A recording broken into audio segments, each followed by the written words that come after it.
Okay, good afternoon, and welcome to this afternoon seminar on the MEng degree at the Dyson School of Design Engineering, Imperial College London.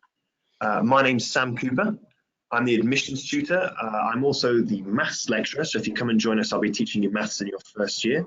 And joining me today is also... Hi, I'm Natasha Cowan. I'm an undergraduate student and I'm about to start my second year. And... Hi, I'm Jen Cooley. I'm the undergraduate admissions officer. So we're going to talk through the content of the degree, and we're also going to ask some questions of you as we go along. And then at the end, we'll give you guys all the opportunity to ask questions of us, and hopefully you'll come away with a fairly rounded view of what it is we're offering at the Dyson School. So the question that might be at the top of many of your minds is, what actually is design engineering?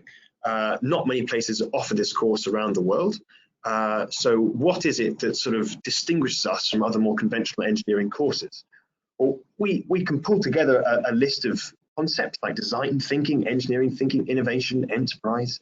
But I think it's interesting to frame it in terms of specific differences from courses such as mechanical engineering or civil engineering at Imperial College. So we have a very strong focus on making in the department. We spend a lot of our time bringing to life the ideas that we're discussing, whether that's through physical artifacts or through systems and experiences. So within the degree, we have a focus not just on objects, but also on products, services, experiences, and artifacts. And you can see some nice examples of pieces of work that have been delivered previously in the course. And that, to bring that to life, we have to have focus on both technical function, but also we spend a lot of time thinking about aesthetics, social function, economics, psychological, and we have a faculty that reflects this distribution of focuses. So we actually have psychologists as part of our staff team. I myself am an energy scientist, so I focus on the development of batteries and fuel cells to try and power the next generation of vehicles. We've also got specialists in the Internet of Things and robotics, so a very wide distribution of research focuses amongst our staff. To give you a little flavour of that, how this would distinguish us from the rest of the faculty, we've got a nice example of a project from one of our master's courses that's joint with the Royal College of Art. This is Yosai, which is a digital avatar that's an exploration of how you, the user, are going to interact with all of your devices in the future. So not just your computers, but also your mobile phones. And maybe as we start moving towards virtual reality and augmented reality, these avatars will escape your devices and join you in the real world so that you can have a sort of complete and rich relationship with your avatars rather than them being constrained to specific platforms. So during the degree, you will of course be taught in a manner that aligns at the start with a relatively conventional engineering degree. So you will of course have to have a certain level of fundamental engineering skills like mathematics, mechanics, thermodynamics, and electronics. But also running throughout the degree, we have a focus on design in every single year. So we try and establish your engineering analysis skills as a firm foundation early on, and then as the degree progresses, we increase your freedom and allow you to explore these skills by bringing them into your design projects. So here's some nice examples from a first year course, Electronics 1, taught by an electronics professor, where you have to design an object, that, a little robot that can navigate a terrain, go and investigate a rock, and then come back and report on the data it's found. And as you can see, all the students desperately happy with this project and having a really good time. In your second year, you continue with this core engineering theme. So you've still got mechanics, now you've got computer-aided design and electronics again, but you've also got topics like Gizmo, where you're really putting your electronics and computing ideas into your design theory as well. So you're combining these two concepts together. And once again, you've got design too. So now you've got your design theme continuing throughout the degree, and you've also got a very significant engineering design project. So here's a nice video giving an example of one of the design projects from last year, Dog and Ball. And you can see the students here going through this design process, so starting with ideation, And one of the key deliverables at the end of the course is to be able to communicate not just the final product, but also the process through which this was developed as we go along. And the core skills around communication and explanation of the projects that you develop are incorporated into the degree, and they're assessed as part of your core design engineering skills.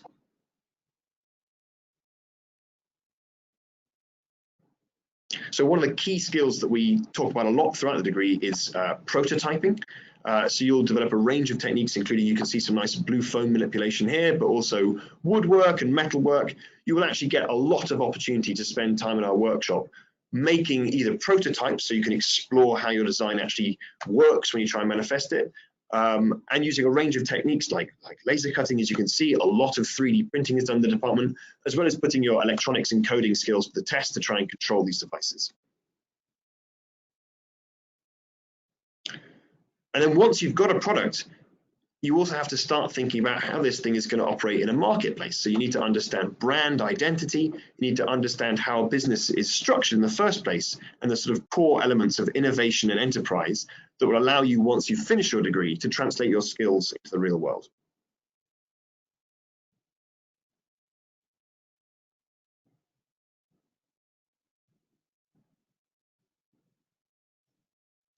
And one of the core features that we want you to come away with is not just lots of skills learned in isolation, but the ability to integrate them all together. So when you've learned your electronics and your robotics and your coding and your physical prototyping, that you know how to bring all these skills together into a product at the same time.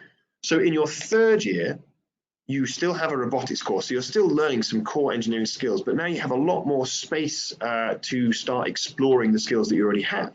So we have a significant group project which runs all throughout the year, as well as 2 elective subjects. So at this point, you now get to choose from a short list of subjects available to you.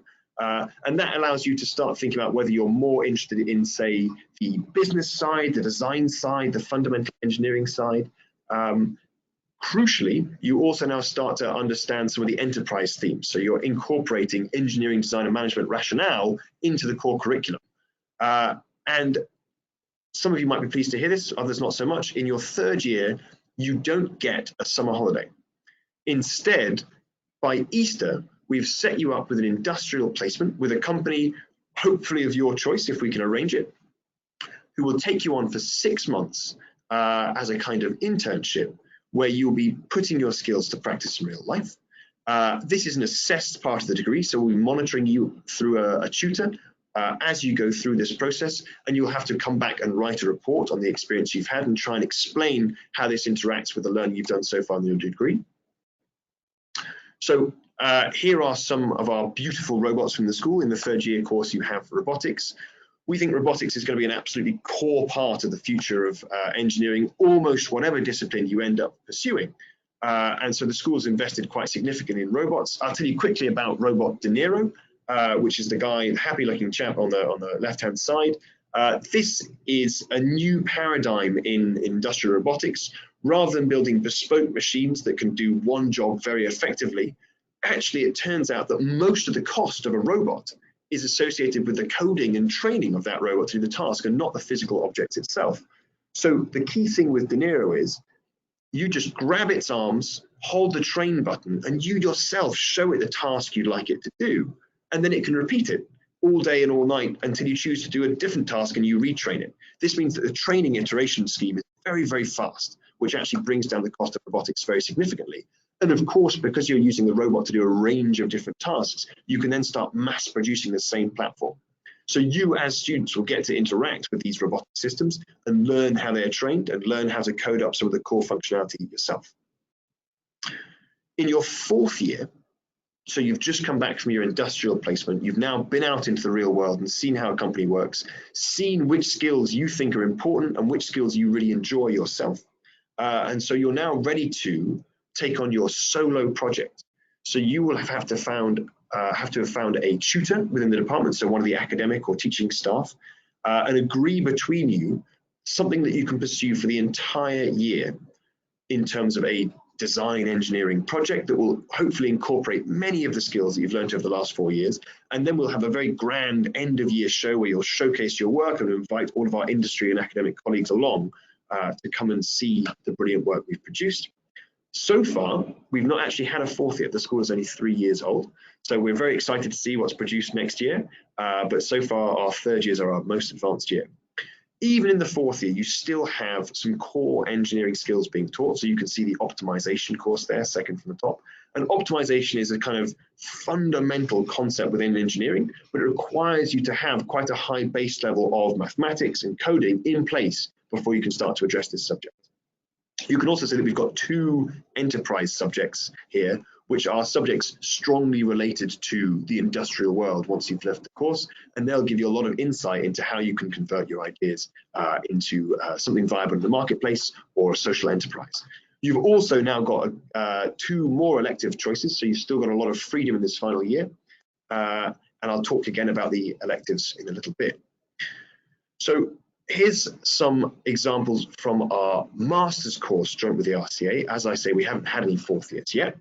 And I'm going to talk briefly about the project on the top right-hand corner of the screen. You can see a chap there standing in front of some plants in bags. So he identified an interesting asymmetry. So very large shipping containers were coming to the UK with lots of products from Asia, but because of a trade imbalance, they would return many of the containers totally empty. And he thought this was a waste. So he developed a system to rack up young seedlings, attach them to water bags full of nutrients, and also engineer above them some LEDs of just the right light frequency that the plants really like to grow in. These racks are then very easily and rapidly placed inside these empty shipping containers. And as the ship slowly makes its way back to the original port, the plants are growing. And once they arrive, you've got a ship full of fresh produce ready to sell at market. These are the kind of engineering concepts that don't really fit into the mold of any of the other engineering degrees at Imperial, and very few engineering degrees around the country, or I think perhaps the world. These require you to understand coding, electronics, even robotics to some extent in this project. They also require you to understand user needs and enterprise and entrepreneurship. This intersection of quite a wide range of skills is one of the core things that we want to offer in the department. So electives, so every student takes 2 elective modules in the third year and 2 more in the fourth year, so 4 in total. And some of these elective courses are in collaboration with other departments. So you get the opportunity to go to other departments around Imperial College and take some of their more advanced courses. This could, for example, be with the business school, where you might do a course in strategic or project management. The design school also offers some of our own elective modules, and audio experience design is one of those, taught by a lecturer who's a sort of world-leading expert in hearing augmentation and hearing assistance. And here we've got some final projects from the audio experience design. As I mentioned earlier in the talk, we focus a lot of our time on design engineering and actually making things.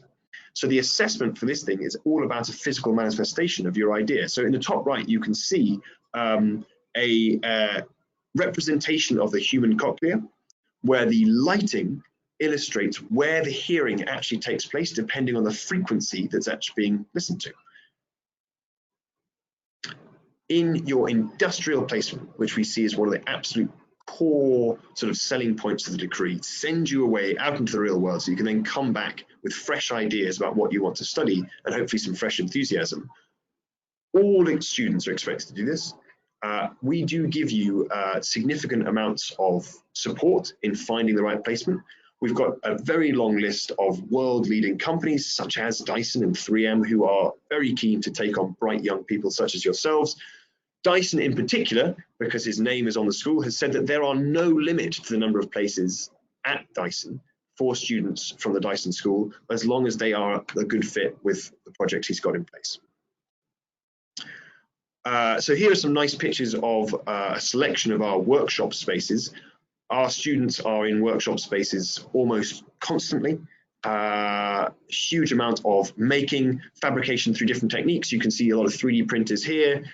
We make a lot of use of laser cutters as well, but also more traditional manual tools to allow you to make prototypes quickly with wood and foam.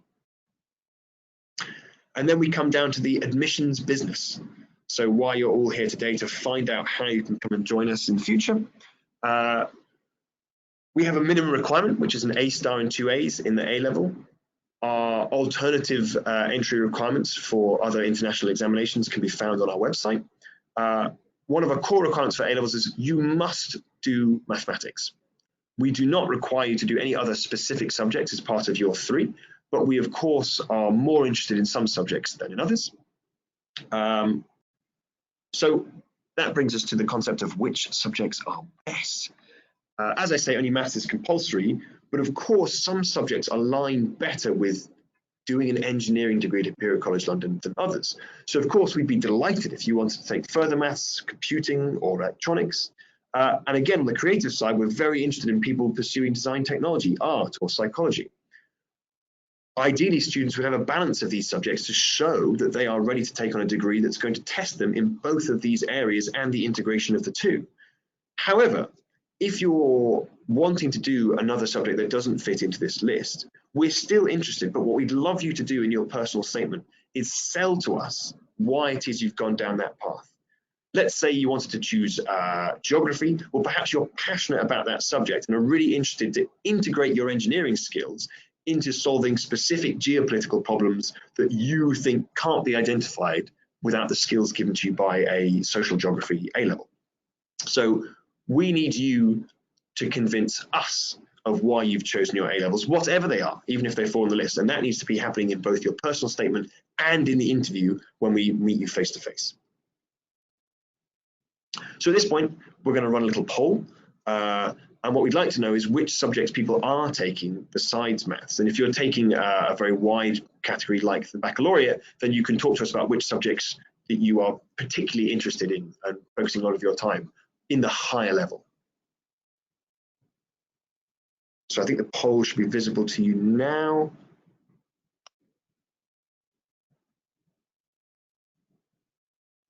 Okay, we've got some results coming in. So unsurprisingly, we've got a lot of people doing sciences, but I think this table would look very different if we were asking people who are applying for a maths degree or a mechanical engineering degree at Imperial College. So we've still got a very significant part of the cohort who are pursuing arts and design subjects and humanities and languages and social sciences, which is fantastic. We think it's very valuable to the experience of doing this degree that we have a cohort with a range of diverse interests, so that when you're pursuing design projects, you're all sort of bouncing off each other with different ideas and haven't all come from the same background. So just to give you a kind of primer on your personal statements, right? Very difficult for you to know how to put together a personal statement for a degree that hasn't existed for all that long. So we want you to be specific.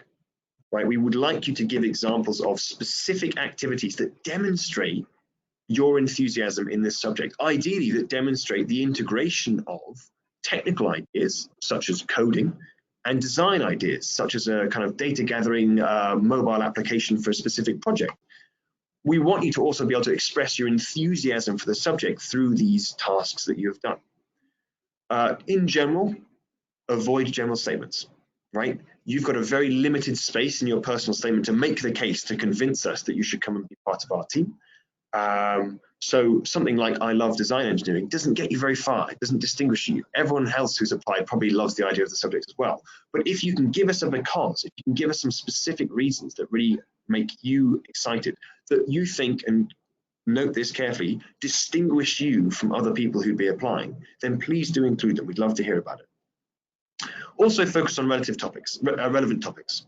So clearly we are a design, engineering, technology, enterprise type course. Spend time talking about those things.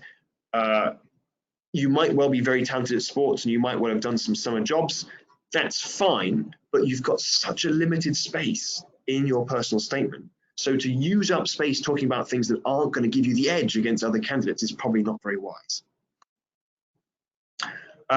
So once we've assessed your UCAS form and looked at your predicted grades, we will then offer a subsection of those candidates interviews who will get to come along for the day and meet us. And in particular, spend around 20 minutes with a member of our academic team who will give you a bit of a grilling about mathematics, technical subjects, design subjects, creativity. They'll ask you about your motivations in general. As it stands, we don't have an admissions test, so you won't be specifically tested in an exam scenario on the day, although you will be asked to demonstrate your technical and mathematical skills during the course of the interview. We do have a minimum standard of language which applies, which is, you can find more details on the Imperial website, but this is pretty standard across the college, and there's no need for the ATAS. So this course will eventually lead you to have a Masters of Engineering from Imperial College, an MEng, and we are so far accredited by the Institute of Engineering Designers. We are also in the process of achieving accreditation from the Institute of Engineering and Technology and the Institute of Mechanical Engineers. So these are all the kind of formal bodies who you would expect an Imperial College engineering course to be accredited by. And it's not just that we've passed the accreditation for the IED, but they were also absolutely delighted to see an engineering degree that's focused around actually making things rather than a very long sequence of mathematics exams, which in all honesty was the experience that I had as my undergraduate engineering studies. So when we have meetings with these accreditation panels, which we have done every 6 months or so, they come and see the most recent student work that's come out of our various project-based courses, and they are just delighted to see students putting their coding, mathematics, entrepreneurship skills into action, and therefore they believe this will translate more realistically and more rapidly into jobs in the real world. So to give a few examples of companies that our graduates have gone to work for, so as you can see, there's sort of a small subsection, but these are lists of internationally known companies.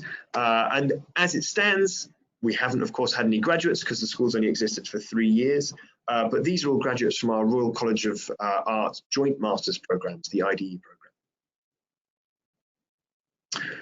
So there are lots of ways to contact us.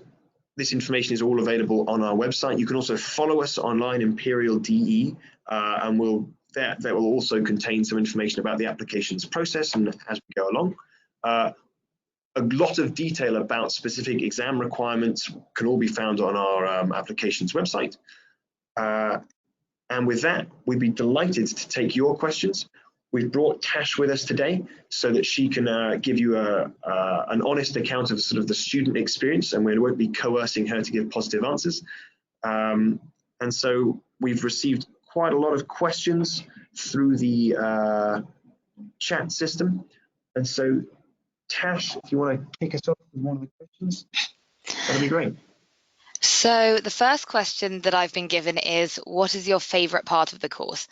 And personally, my favourite part of the course is one of the modules that you saw earlier on the screen called Communication and Design.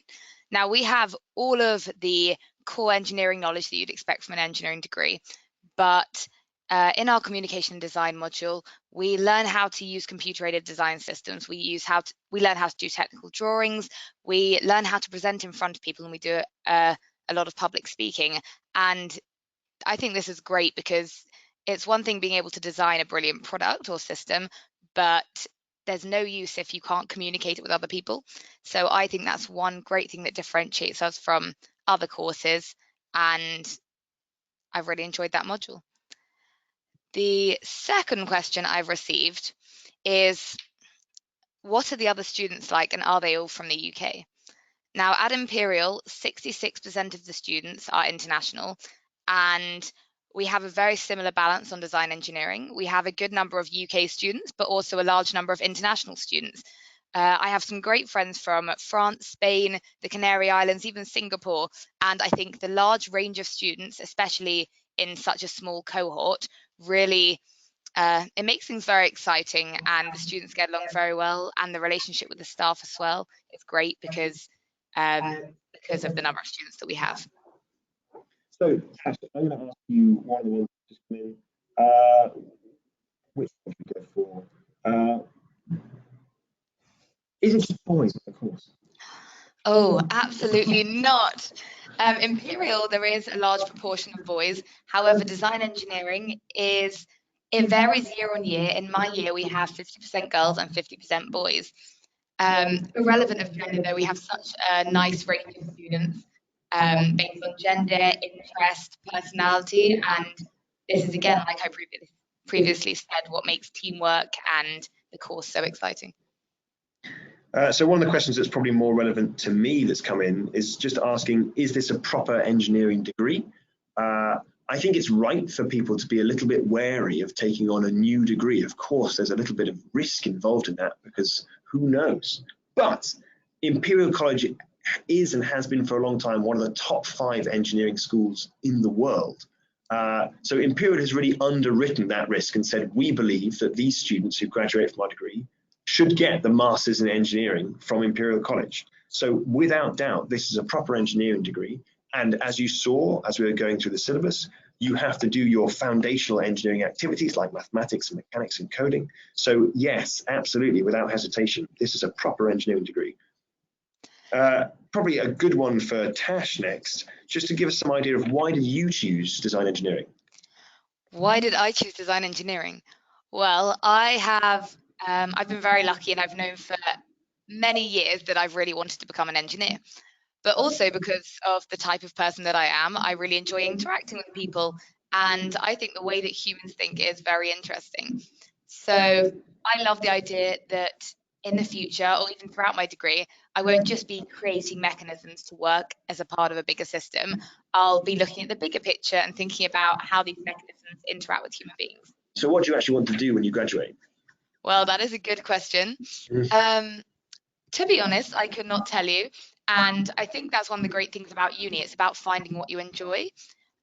We have a large range of students, from people with a large interest in design and people with a large interest in engineering. And people start the degree, they study new things, and they completely change their minds. Personally, I am particularly interested in a few fields, one of them being the space industry. And I enjoy making consumer products, but I would love to make a product that has a bigger impact, has a larger impact. And I enjoy the human side of things. So I don't know where I'll go in the future, but that's what university is about. It's about finding what you want to do. Great. So speaking of the human side of things, do you get to have a social life outside of the degree, or you just spend all your time doing maths? Oh, big question. I have to say the social life is one of my favorite aspects of the degree, because we have a relatively small cohort compared to a number of other degrees. We have a nice dynamic in the department where everyone knows each other. I think the building also plays a large part in that, because you walk around the building and you always bump into people you know, and it's a very friendly atmosphere. We do have DESSOC, which is our Design Engineering Society, run by a great group of students who put on a number of events. Events we've had this year have included nights out, sports day, even a rounders tournament, which got very competitive. But in conclusion, the social life on this course is brilliant, and it is.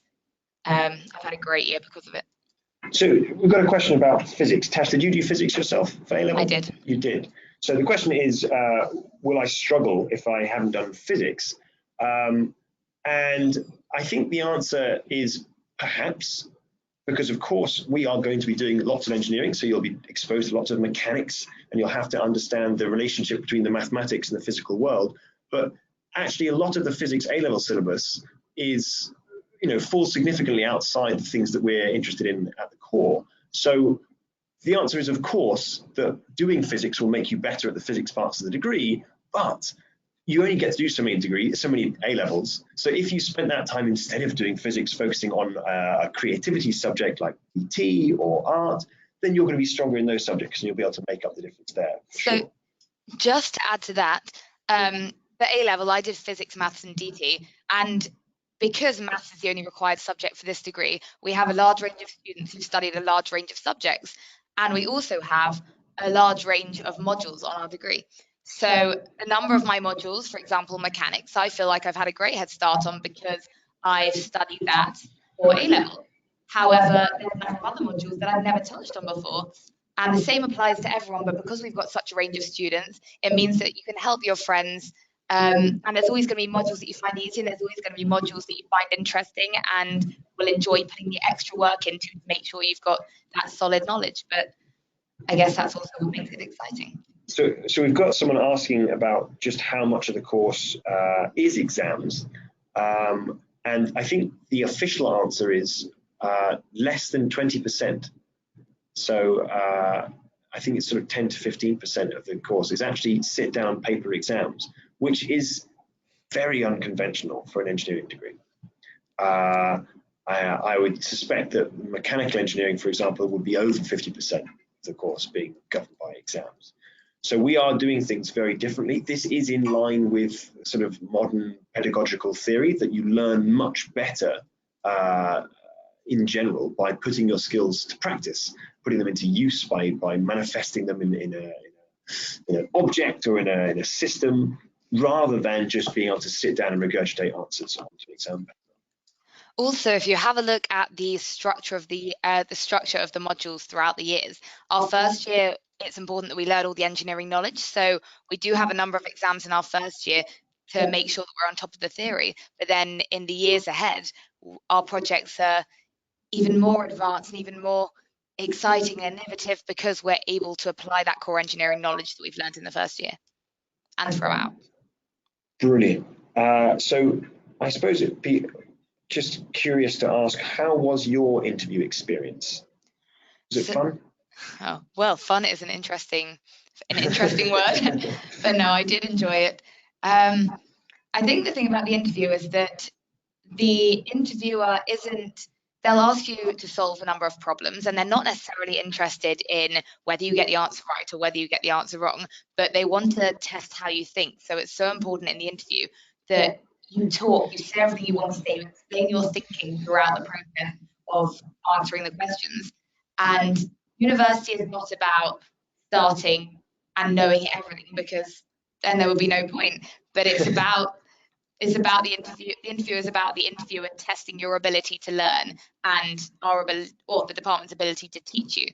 And so I mean, just to jump in there. So absolutely, when I'm interviewing someone, there is of course a base level of skill that you need in order to address various questions. But beyond that, what I'm really interested in is, am I going to enjoy teaching this person for 4 years? Do I want them to be part of what we're doing here?